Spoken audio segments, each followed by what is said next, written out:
Hello? Oh, we need to hit the switch on that bad boy. There you go.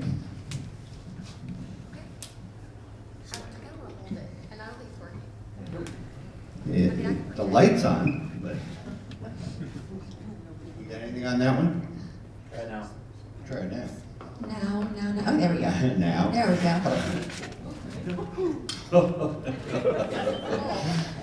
Quite a dancer. I'd also like, once he is ready, he is going to put up an app. I'm not sure if everybody had the opportunity to look at this app that we're using for asking questions. If you wanted to ask a question out loud, we'd love to have that. But if you're more comfortable asking your question anonymously, just hitting that QR code with your phone will bring you right to the app, as well as if you go to slido.com and put in that event number, we'll bring you right to the spot where you can type in your question. That will show up right up there. So yes, once again, Emma Benoit from the film. So glad to have her here. My name is Chris Shaw. I am with the organization, the Heart and Mind Connection, out of the Twin Cities. And I'd also like to welcome up to the stage the gentleman who is responsible for putting this whole event together, Mr. Ray Stenglein from Your Wings of Hope. Yeah, give it up for Ray. While he is getting that worked up, I just want to say that this is, I'm really excited that you all made it out here today. It seems that we struggle sometimes to get people to come to events when you put the name mental health on them. Not even mental illness, but just mental health. And so this is very encouraging to me that there's a growing part of the population of this community that are saying, what can we be doing? And personal stories are always helpful in, I think, in helping people understand the depths and the levels that this illness affects people. One thing that I'm not sure that people know sometimes is just how serious we're talking about. So I want you to consider this. In 2019, in the United States, there were 16,425 murders. So intentional death by another person. 2019, in the United States, there were 46,511 suicides. I'm going to say that again, 16,000 murders in the country, 46,000 suicides. In 2019 in the country, there were 70,000 plus drug overdoses. And just to bring it a little closer to home, in Minnesota in 2019, 79% of all firearm deaths in the state were suicides. I hope that brings to light a little bit more the severity of the issue we're talking about here, and why it's so important for us to have events like this, to have people bring their story with the lived experience, especially for some of the people who might be in the audience still struggling with that understanding that there's any hope that things will get any better. There are living examples right here. So we have a question that's come up on the screen. They're popping up now. So the first one that I will answer is the first one I saw. Says, what helps you with your confidence? And this is a good question, because I think something that I got trapped into believing pre-suicide attempt was that the reality that I perceived from my peers and people in my life was actually not the actual reality.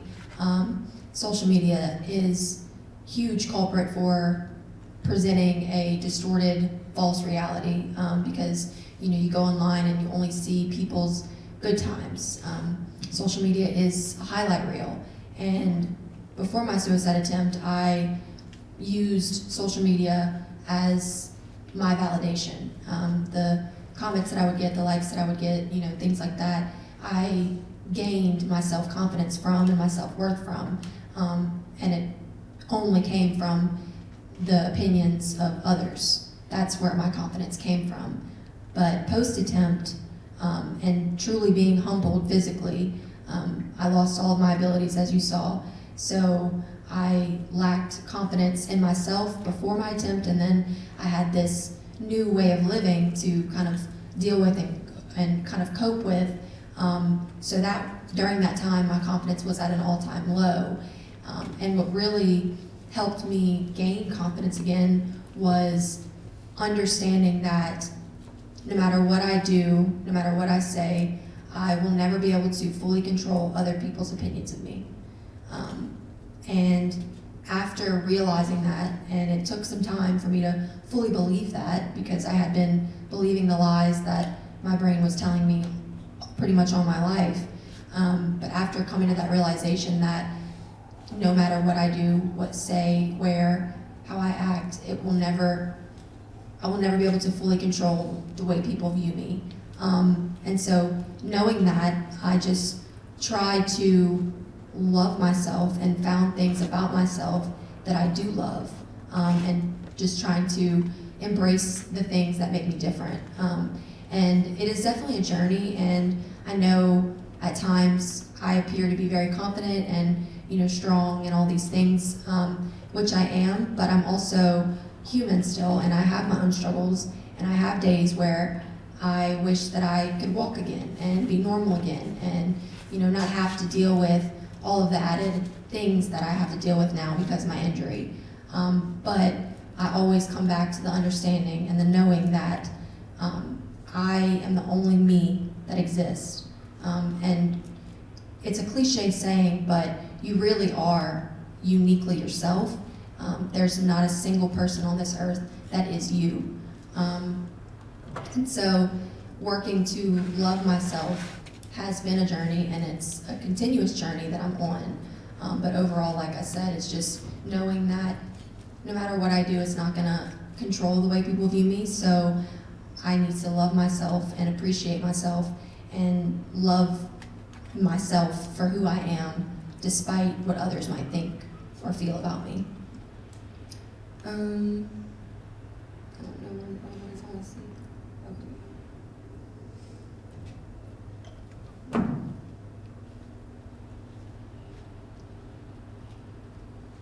Sorry, I'm trying to understand how to best.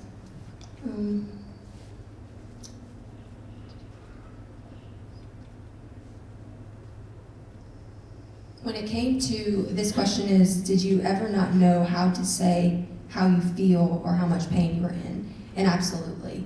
That was one of the biggest reasons that I didn't speak up about what I was going through, was because growing up, mental health was not on the forefront. People just didn't talk about their feelings like that, unless it was a positive emotion. Then people talked about it, but growing up, no one really opened up or shared their heavier feelings and emotions. So when I started to experience them myself in middle school, I felt like they weren't justified for me to be feeling, because I felt like there was a certain criteria that needed to be met in order to be suffering from depression. So for me to have very little knowledge about what I was actually going through, when it came to expressing what I was feeling, I didn't have the words. I could never put into words what I was going through, because I was totally believing in the stigma. I fully believed that, you know, like I said, there's a certain criteria that a person has to meet in order to have depression or have anxiety or be struggling with suicidal thoughts, which is obviously not the case. If you have a brain, you are definitely susceptible to brain pain, and it's going to take a matter of normalizing the conversation and hosting and holding and being a part of events and conversations like this to really crack the stigma. You know, we have come so far with mental health and mental health awareness, but there is still so much more work to be done, as the statistics definitely show.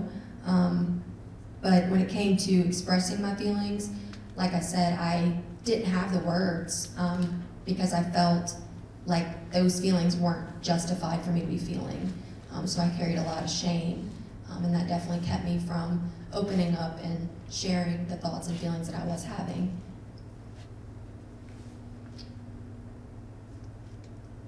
This is a question that I think I want to direct to Mr. Chris. It says, what can I do to be there for someone that is struggling? You know, I think one of the things that I have found in doing this work is that people far too often feel like I have to have the exact right, perfect thing to say, or else I might screw this up. So, you know what? I'm just not going to say anything, and we'll check on them tomorrow. The fact that you would approach someone at all when you recognize that somebody is struggling is very powerful. And I've become a big fan of Brene Brown. Brene Brown fans out there? Oh yeah, right? She's awesome. But there's a portion of a TED Talk of hers that has a line in it that has always stuck with me. And it's that when someone is showing us their vulnerability, showing us their pain, we don't have to figure out what the right thing to say it is. That it's perfectly all right to say, wow, I don't even know what to say to that, but I'm just so glad you told me. And then something that I have learned to tag on to anything I say to someone is, how can I support you? I never liked being asked or told that I need help. I don't need help. I don't need any help. I don't need your help. You should get some help. I don't need help. How can I help you? You can't help me. But everybody wants to feel supported. So just to say to someone, how can I support you? That's not saying, how can I fix you? That's not saying, how can I change you? It's just saying, whatever you're going through, I want you to know that you're not alone in that. And I think anybody who's struggled with mental health challenges realizes that feeling of being very alone in that. And that, we were talking earlier, I said for 25 years I believed two things wholeheartedly. Number one, nobody understands what I'm going through. And two, nobody would care if they did. And if we can help somebody break that down, you know, empathy is not just about being exactly where somebody else was, but just like the gentleman said in the film, get down on their level. Imagine what it must be like for that person to be feeling that level of pain. We can imagine how challenging it must be for Emma to be in a wheelchair, even if we've never been in a wheelchair ourselves. It's the same thing. Definitely, and I would like to add to that as well, on the point of getting on their level. Like you said, you don't have to have the perfect words to say. Sometimes words aren't even a necessity. It's just being there to listen and support and validate. Something that, reflecting on my past, and whenever I would open up to my parents after a bad day, I was never validated. Felt like I was always just being fixed. Every time I would, have a bad day and go to my parents with that kind of emotion, they immediately just wanted to know, well, what do we need to do to fix this problem? How can we fix this so we can overcome it? And that would lead to a small pep talk and then on about your day, which is not gonna get to the root of the problem. It's just gonna put a Band-Aid on it. So simply empathizing and trying to understand where they're coming from, because I can imagine as an adult, if you have a young one, a preteen or a teenager, or even a child who comes to you with a heavy emotion, a big feelings is what I call them. It's easy for you as an adult to rationalize what they're coming to you with and be like, okay, you'll be over this by tomorrow. Let me just give you this little piece of information, this what I call toxic positivity. And they think that it's all going to be okay. But in reality, what your child is bringing to you, what that person is feeling is big for them. It's sometimes life or death for them, that feeling. And so I like to encourage adults and parents to be mindful of that whatever your loved one is coming to you with is a big deal to them. So it should be a big deal to you. And so, like Chris said, you don't have to have all the answers. You don't have to have all the certifications or the knowledge to support someone who's struggling. You just have to be able to empathize with them and get on their level and try to work with them to work towards a resolution for them. Something that he said out there, which I think is great, is, when someone says to you, like, I don't feel like I have anyone to talk to, well, who can you talk to? Who do you have that you would feel comfortable going to with this information? And just kind of work from what they give you. And that seems to be sometimes the most effective way of communicating with a person who is struggling or going through a mental health crisis. I know my attempt was a moment of crisis that came, unprecedented. I did not see that moment coming. I did not have a plan for my suicide attempt, which I know my story is different than other stories, but my story personally, I had been feeling feelings of overwhelming, like just being, I've been feeling feelings of exhaustion from life, simply that. Just, I was tired of living. I was feeling like, nothing would ever change, because when you're younger, everything does feel so permanent.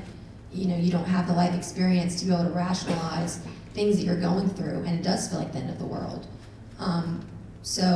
Whenever I would have those feelings, I would suppress them, and on that fateful day, unbeknownst to me, all of those feelings surfaced, and I had my first full-blown panic attack, and that moment of crisis happened, and the opportunity presented itself, and there was my suicide attempt. But had steps been taken prior to that, I would have had a different outcome. So it's all about just not feeling like you have to fix a person, but rather support them through whatever fully. I think there's another question. So this question says, is this movie available to be streamed, or how would you encourage others to watch it? So currently we are offering community screening licenses, which is what you're a part of right now. Beginning this project, myself and the director had a mutual goal that we didn't just want to create an impactful and powerful film, but we also wanted to actively be a part of the change. So that's why I love getting the opportunity, and I'm so fortunate to people like Mr. Ray and Chris, who are able to bring me out to be a part of this event and to be a part of this change, because like I said earlier, this is a part of the change. So like I said, it is very important to me that I get to be a part of the events that are hosted, but we are going to be on PBS this September. So if you want to keep up with the screenings and things like that, just follow us on Facebook. We're just My Ascension on Facebook, and we'll post more information about how to view the film. We do have free virtual events available from time to time as well, so you can log on and join the event and see the film or share with your friends and family. But like I said, we will be on PBS this September.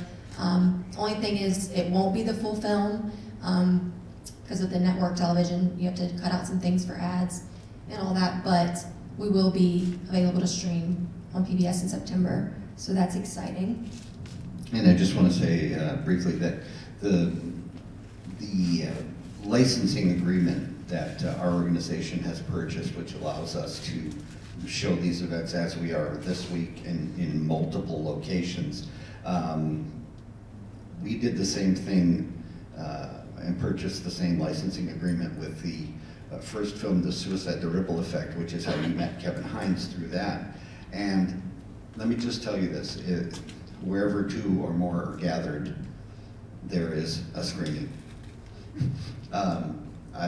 I sat in a snowstorm in a church in Fairmont, Minnesota with two people on a Tuesday night and watched the movie. So it's that important to me. It has been that impactful to me that this message get in front of people and people recognize that children who are in seemingly perfect places in their lives are holding in a lot of struggle. And I'll bring this thing anywhere, to a living room, to a basement, to a barn. So you can get my card out there, reach out to me, and if you'd like to try and set something up, we can figure something out. This question says, what are some signs a parent might see from a child that is dealing with these thoughts? And I will give this over to both of these gentlemen after I answer from my personal experience.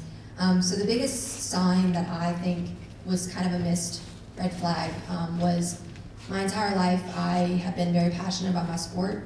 I was a competitive cheerleader, a high school cheerleader. Really, cheerleading was my life. It was the number one thing that I loved constantly. I would go through ebbs and flows of liking things, certain hobbies, but cheerleading was a constant. So a warning sign that should have or could have been picked up was the fact that going into my senior year of high school, I decided to forego cheerleading. And I had seemingly gotten rid of a passion that had been with me since I can remember.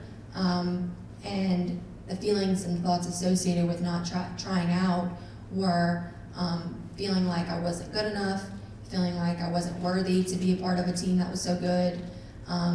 All these lies that my brain was perpetuating and telling me, I believed. And so I didn't try out for my senior year of cheerleading. And looking back, my parents know now that that was a huge red flag that they should have talked to me about and figured out kind of the root of the reason why I wasn't trying out.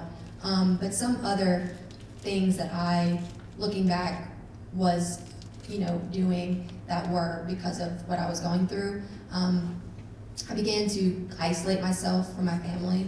So every day after school, I just would go to my room and close the door, and was very trying to think of the right word, defensive. I was very defensive towards my parents. Anytime they wanted to talk to me about my day or anything, I was just very defensive and would get very easily angered. Had a really low tolerance for frustration. And at the time, I didn't realize that I was acting this way, and I had so much just animosity and rage within me because of my depression and because I wasn't talking about what I was actually feeling. So that is some of the things that I kind of exhibited that were kind of missed signs. And then two, I began to just take part in activities and things that otherwise I would have had no interest in. To leave it kind of vaguely, I was a very troubled teen towards leading up to my suicide attempt. I was very troubled and sneaking out and just getting a rebellious behavior that was actually very dangerous for me. And so just those are my experiences with some signs that I think were missed. And I'm sure that these two gentlemen could tell you some signs that they've came across. Oh yeah, that's, I was thinking about this before Emma came out here too. It's been 5 years since we lost Hanukkah, and Hanukkah would have been 21 right now. I mean, this is what Hanukkah could have been, should have been next to me.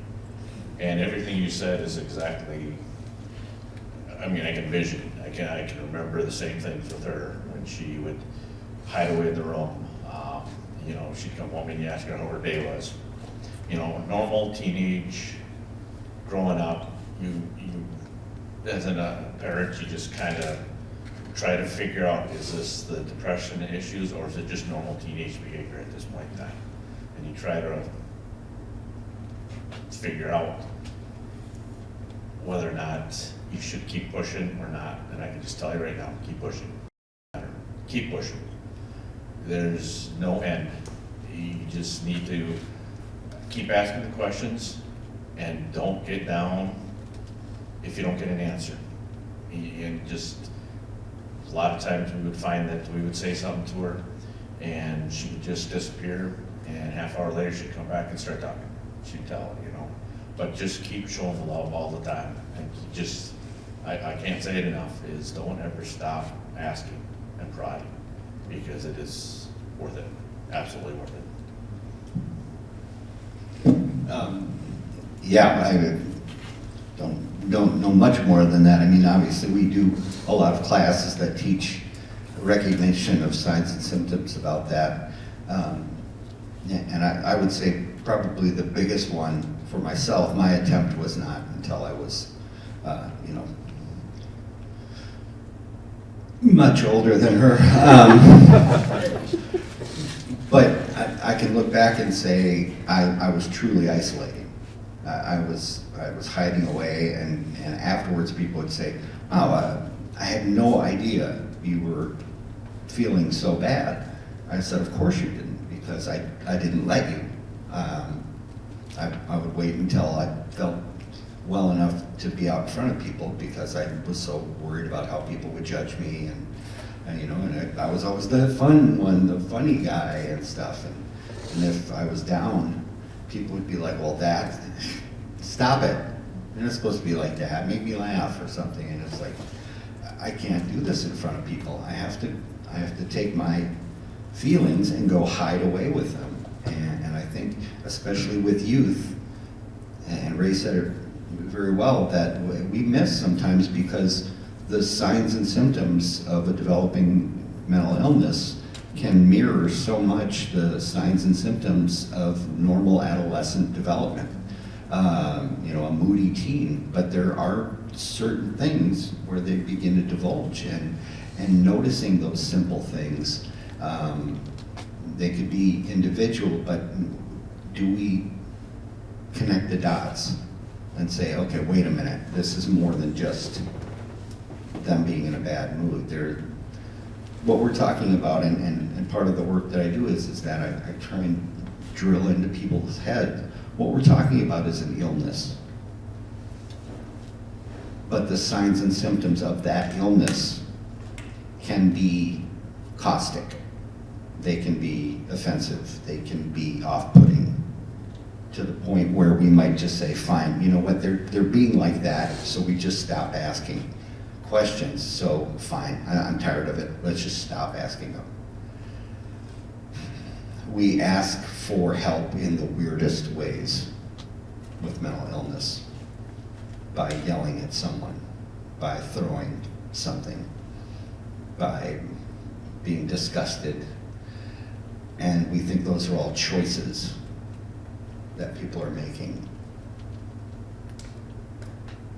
Signs and symptoms of an illness is what we're hoping that people begin to recognize, that these things like the anger, the pent-up frustration over things that you can't control, that hurt, that pain that no one gets, that hiding away, all these kind of things are cause for alarm. And like Ray said, we can't just wait and say, let's see if that gets any worse. Now, right now, today, is when we have to start drilling into that, even if we get hit back in the face with a slam door or harsh words. Okay, at least they know that we care, because we're starting to push back on it. We're going to get there. This question says, is faith still a part of your recovery? And definitely, faith has become one of the biggest and most important aspects of my life. Growing up in an environment where religion was kind of pushed away, because my parents were raised very religious, and so when they started a family of their own, they kind of veered away from it. I didn't know God. I didn't know anything about faith at all. But after surviving what I survived miraculously, and being told by a series of doctors and professionals that I should have not survived that should have been a death sentence, it really led me to my faith. And I would say that I found my faith, but my faith found me. And it's a part of my journey that is so sacred and near and dear to my heart.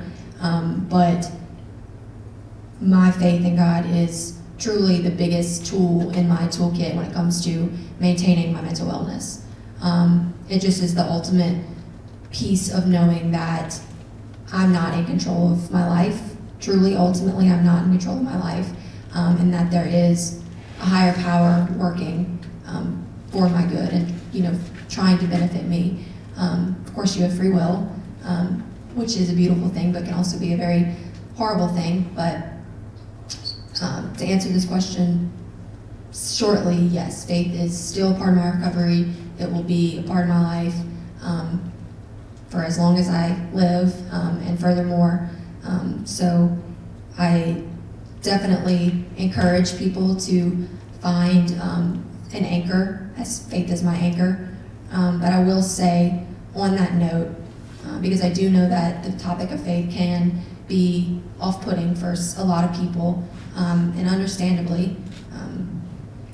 But I will say that, and a priest in my area has said it very, very well. He said that, you can't pray away depression. Some things you simply cannot pray away.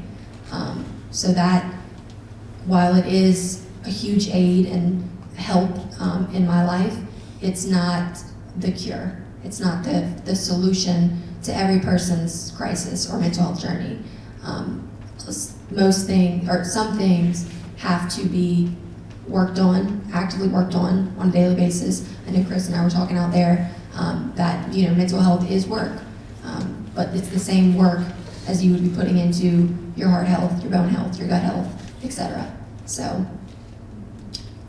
this question says, how can I learn about coping skills, or what programs help to develop skills to help others? And I'm going to turn this question to these gentlemen because I think it'd be beneficial to have this very specific what you guys offer. Well, I want to kind of bounce it back to Ray first off, because we're talking about everybody's situation being different out there. This reminds me of the Tanja Miles show, with the gentleman that was on there with you, because you've got a lost survivor along with an attempt survivor, and I think it's different in that way. So I want to ask you first, Ray,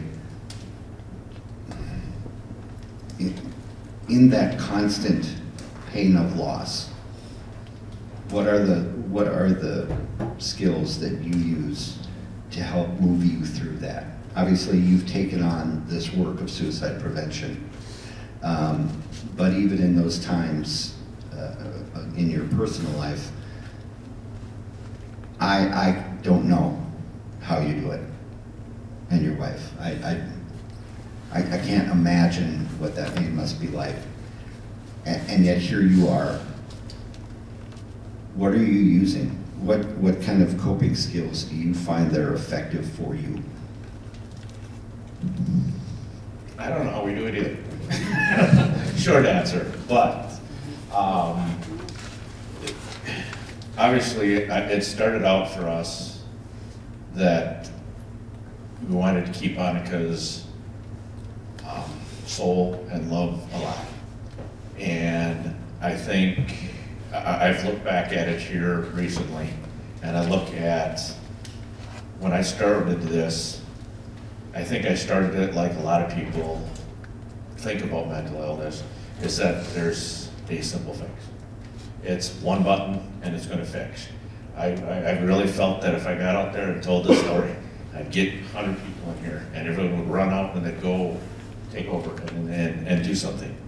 And I'm realizing that it isn't gonna be a simple fix.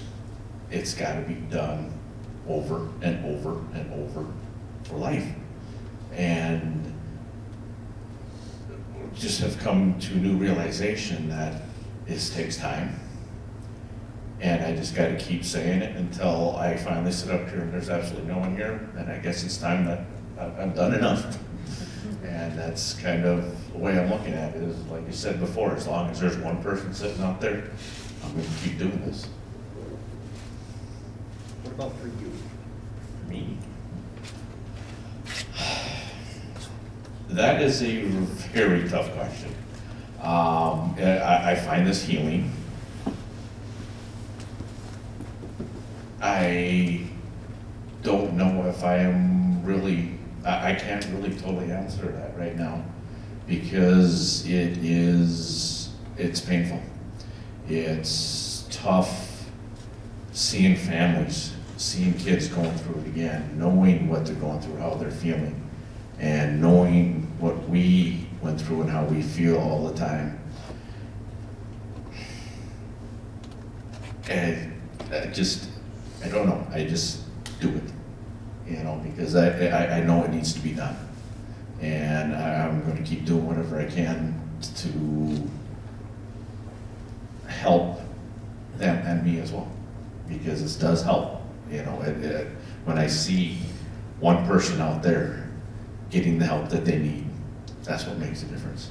That's what helps, knowing that that's one less family, one less person that is going to be sitting in our position that we are right now. I just thought of a coping skill that we discussed out there, and my therapist actually taught this to me. Actually, the first therapist that I ever saw, first time ever doing talk therapy, and it's evidence-based thinking.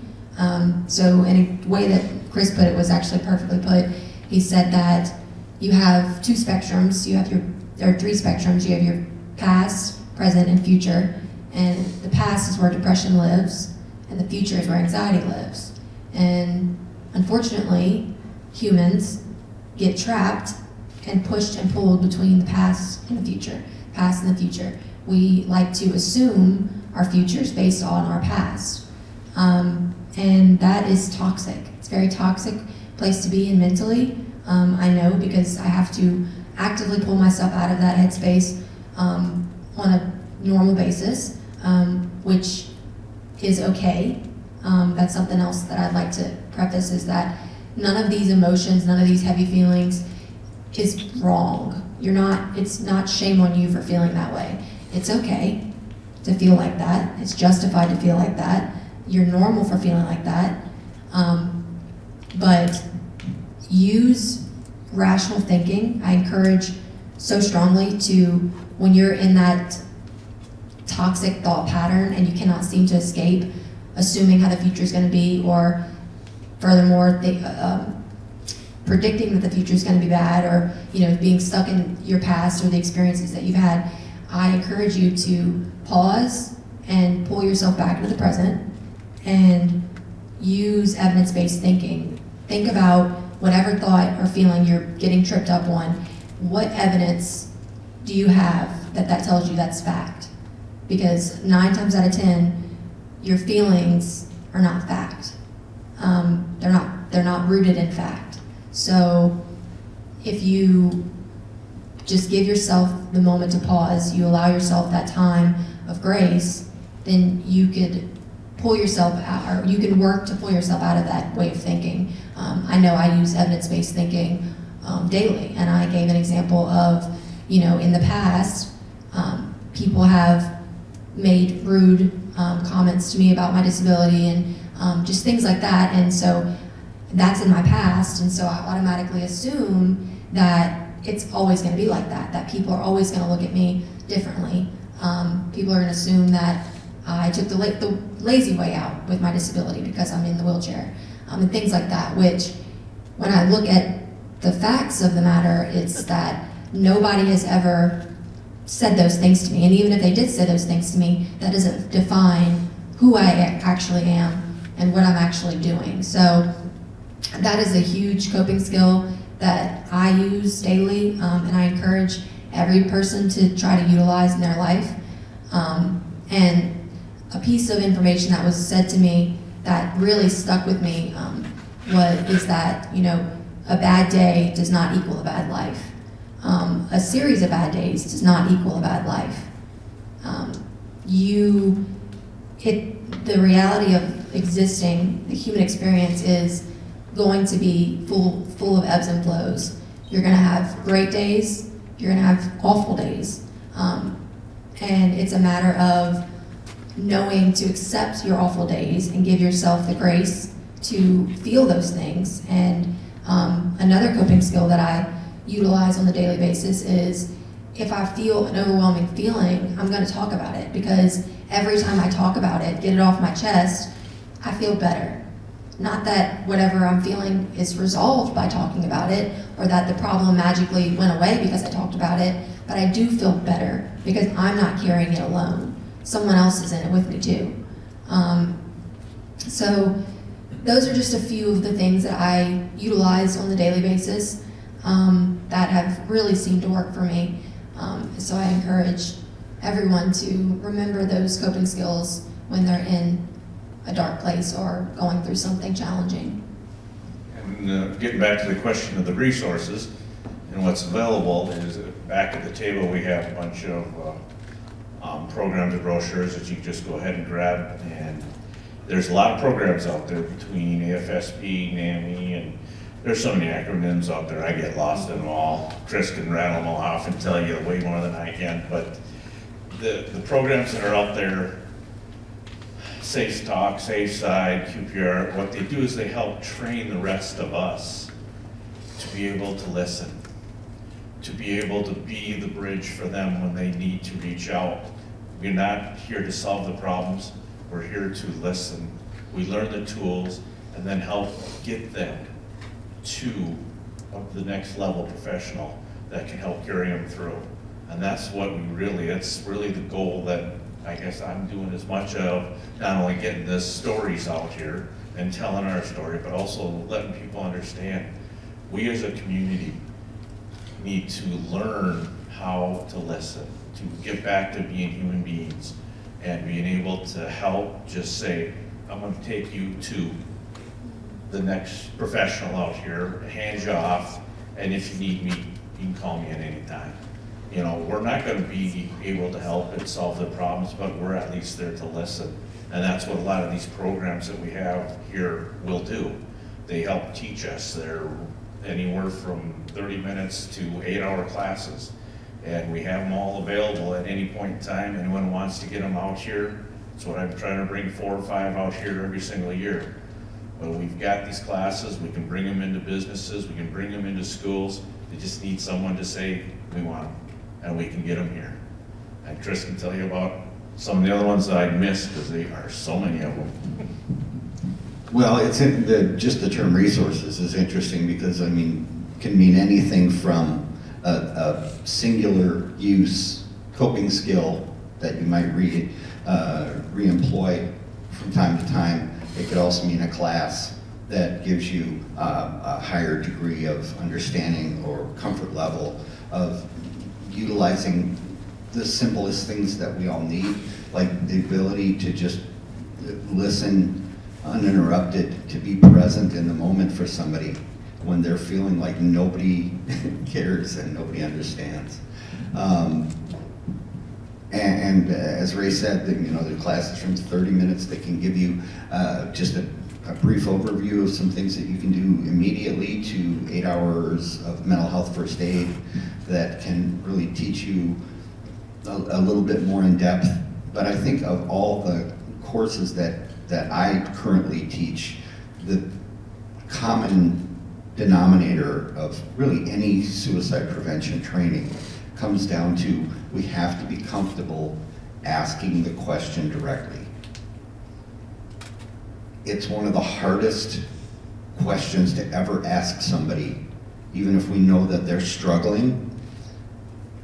Nobody wants to say that word. And so they'll say other things. I remember the night of my attempt, I was asked 2 different things. One, you're not thinking of doing anything stupid, are you? Which, at the point I was at, ending my pain seemed like the smartest thing I could do. The second one was, you're not thinking of hurting yourself. No, we recognize that self-harm can be a symptom of mental illness, but thinking about taking my life, I was not thinking about hurting myself. I was thinking of stopping the pain I was feeling. So it was very easy to say, nope, not thinking about hurting myself. And so in any of the suicide prevention trainings out there, They say you ask the question one of two ways. Are you thinking about killing yourself? Are you thinking about suicide? And those are hard words to say, especially when it's someone you care about. But my God, if you care about them, would it matter how hard the word was to say? I do a lot of work with veterans, and we talk about connection. It goes back to Brene Brown, connection being such an important role that, especially over the last 2 years, that we've missed because of the pandemic. We need each other, whether you know it or not, whether you know the person or not. We were born needing acceptance, connection, love, touch, understanding. And a lot of the veterans I work with are at a place where they've really backed out of everything and they feel very alone. And I say, can you tell me a handful of people that you would be able to call at 2 o'clock in the morning if you were feeling like you couldn't go on? And when they say no, and realize the veteran population, much like law enforcement or things like that, have a little different understanding. You could say different things to them. But I say to them, I go, really? Well, if you can't think of them, call up your parents and ask them who the 6 people would be that would be your pallbearers. And put those people in your phone as the 6 people you could probably call who would rather hear that phone call at 2 in the morning than be asked to do that job.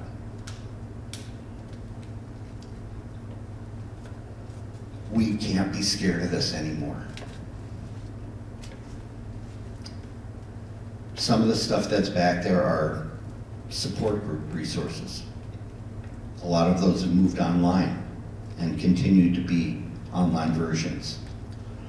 There's a book out there that AFSP has made available for 4 to 7-year-olds, because you hear this term upstream all the time. We've got to move upstream and get people younger and younger talking about this.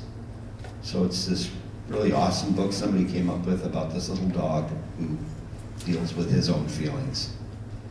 And when we get kids to be comfortable talking about their feelings and recognizing that it's okay to be mad, it's okay to be sad, and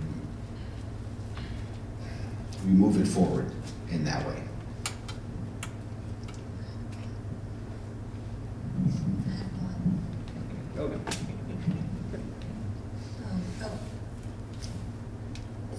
Speaking to what he just said about the fear of the word suicide, I know growing up, the only times I ever heard the word suicide was either A, on a TV commercial as a side effect, or B, by a grandparent who was whispering it to me saying, oh, they committed suicide. Because it was a shame. It was viewed as very selfish, and you just don't do that. But that is absolutely not the case. And so absolutely encouraging and breaking down those walls to making that word more normal actually does make a huge difference, because I know that a few of the people that I've mentored, they responded so much quicker to the question, are you thinking of suicide, versus the question of, well, you're not going to go do anything stupid, are you? Or the question of, well, you're not thinking of hurting yourself in any way, are you? That kind of question. They responded so much quicker, and it almost felt like that speaking it out like that opened up a safe space for them to admit that they actually have suicide. Because the reality is, if a person's thinking about suicide, they don't want to be thinking about suicide. They don't want to have that thought plague their mind, but it exists. So finding more approachable ways to work around that thought will only aid this crisis that we're in globally, because it's a global crisis. I know in the US alone, suicide is the second leading cause of death, right behind heart disease. So when you think about that in retrospect, it's like we're losing so many people to suicide, yet it's not talked about, it's not on the media, it's not in the mainstream news, it's just not. So I have so much respect and admiration for people like Mr. Ray and Chris who are taking it into their own hands to put this topic on the forefront, because the reality is suicide is everyone's business. Suicide prevention should be everyone's business, whether you've had experience in your life with suicide or not, because the reality is, and I think that is the most powerful part about putting Karen's funeral in the film, is it shows people that it could be anybody's family. It could be anybody's family, regardless of class, race, ethnicity. It doesn't matter, it doesn't discriminate. It's like cancer, it does not discriminate. So with that, I think that, you know, we are just scratching the surface with what we can do, but it is going to take everyone's help to actually make a dent in the numbers that we're seeing whittle away from suicide. So with all that, I think I want to add this piece of advice that he reminded me of, Mr. Chris reminded me of out there. No matter where you are in your mental health journey, I think it's important to start by setting a small goal for yourself every day. And he reminded me that I did that in the beginning of my journey. Waking up in the hospital with a completely different life and a new reality, I got a whole new type of depression, a whole new set of struggles and challenges that I had to overcome and face. But something that a nurse told me was make a small goal for yourself every single day, and if you achieve that goal, then consider that a win for the day. And the goal that I made for myself was that no matter what happens throughout the day, no matter what, you know, challenges I face, obstacles that might happen, I'm going to see the nightfall. I'm going to see the day end, and I'm going to tell myself that tomorrow's a new day. And that, again, no matter what comes of that day, and you know, no matter what challenges happen or obstacles occur, that again, I'm gonna have that same goal, to see the nightfall and know that as each day goes on, you know, that's my goal. And I'm so glad that you reminded me of that, because I had lost that for a minute there, and I could really use that tool in my toolkit again, because my life isn't perfect. I mean, it's come such a long way from where I was when I was 16 and struggling, but I still struggle just with different things. I still stress heavily about different things. I'm still human, I'm still living the human experience. So my life is nowhere near perfect, but the difference between me then and me now is I'm totally okay to admit that I don't have it all together, and that there are days when it's just a bad day and I don't have any desire to make it a good day. I just need a bad day. I just need a day to have heavy feelings, big feelings. I need a day to cry. You know, I just need that day. But again, I always remember that the next day is a new day, and that it doesn't have to be like the day before. So the cliche saying, take it one day at a time, while it's not the best advice to give someone who's actively struggling, it does hold a lot of truth. So just knowing that has really helped me carry through this journey, because, I mean, as you can imagine, it is a difficult journey to be on, because these things that I'm sharing are still very new to me.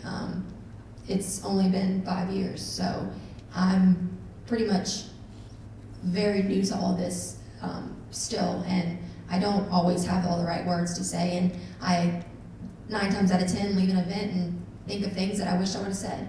But I always just know that, you know, what I'm doing, what we're all doing, is actively a part of the change, even if it is so small and minute right now. It is making a difference. So again, thank you all so much for being here and coming to view the film, and I really would appreciate and love if you all continued on this journey with us by following us on Facebook. Like I said, we post all kind of updates and where we're going with the film and how you can be a part of it and get involved. And I also encourage you all to stop at the tables on your way out and pick up some of the resources, because there are a lot of resources out there that aren't on the forefront and people don't know about.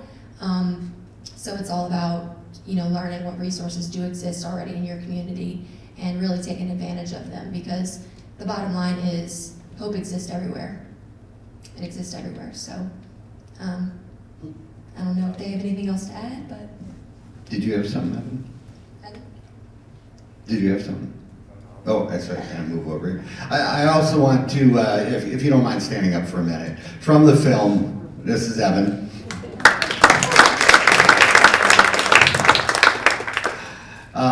And Ray, unless you have anything else to close with? I just want to obviously thank Chris, thank Emma, Evan, and thank you for taking time today and sharing this experience. Yeah, absolutely. I am fortunate enough to get to travel with her to all these events, and something that really came to me is whenever I used to go see like Spider-Man, whenever it used to come out in theaters, I used to always, after the movies, think, man, it'd be so cool to be Spider-Man. And as a kid, I used to really think like, oh, I could be Spider-Man. But one thing with this film is you don't have to be a kid, you don't have to have this imagination to want to be Spider-Man. You could be a mental health advocate just by, you know, speaking out and creating a conversation. And so that's what I want everybody to take with them, is to be that advocate, to be that person, to be that peer support for somebody that might need it, or to be there and learn skills to help yourself cope. And just be that advocate. Yeah. And I want to thank you also for coming out. Let's tell you one quote before we go. The Bishop Desmond Tutu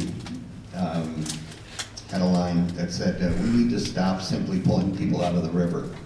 We need to go upstream and find out why they're falling in. That's what this is. Please keep this in your mind as you go about your life. Thank you.